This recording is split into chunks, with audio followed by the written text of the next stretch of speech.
মহিলা মঙ্গল সমিতি আজকে মুর্শিদাবাদ থেকে আমার এক ভাই সে রক্ত দিলেন এবং 2-4 দিন থেকে রক্তের জন্য বারবার আমাকে কল করেছিল। আমি বাইরে ছিলাম, তো বি পজিটিভ রক্ত। তো যিনি রক্তটা দিয়েছে ওনার রক্ত দেওয়া হয়ে গেছে, ওনার হাত দিয়ে পেশেন্টের বাড়ির লোককে যাকে ব্লাডটা দিলেন তার বাড়ির লোককে ব্লাডটা দিলেন। আপনি 2 ঘন্টা পর যাবেন, ব্লাডটা পেয়ে যাবেন। তো আমি কেমন লাগলো ইনি যে রক্ত দিল, ভালো লাগলো। এনার জন্য কি দোয়া করবেন? ইনি যে রক্ত দিলেন, আপনার পেশেন্টটা কি আপনার? ওনার বাবাকে উনি রক্ত দিয়েছে। আপনাকে কেমন লাগলো আপনি যে রক্ত দিলেন? কি নাম আপনার? বারিকুল শেখ। বারিকুল শেখ। তো বারিকুল শেখ মুর্শিদাবাদ সুতি থানা থেকে এসেছেন, মালদাতে এসে মালদা ব্লাড ব্যাংকে এসে উনি রক্ত দিলেন এবং পেশেন্টের আপনার বাড়ি কোথায়? কুমেদপুর, হরিশ্চন্দ্রপুর, কুমেদপুর। তো আমাদের সিরাজুল বাবু আছে, ওনারই পরিচিত লোক।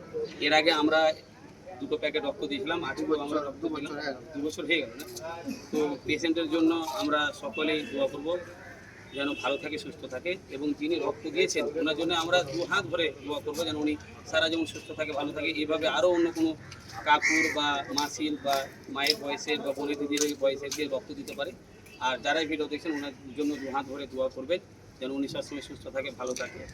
এবং আজকের তারিখ হচ্ছে 9/8/2026। আমরা সবসময় আপনাদেরকে একটাই বলবো যে আপনাদের প্রত্যেকজন নিজের নিজের বাড়িতে একজন করে রক্ত যোদ্ধা তৈরি করুন।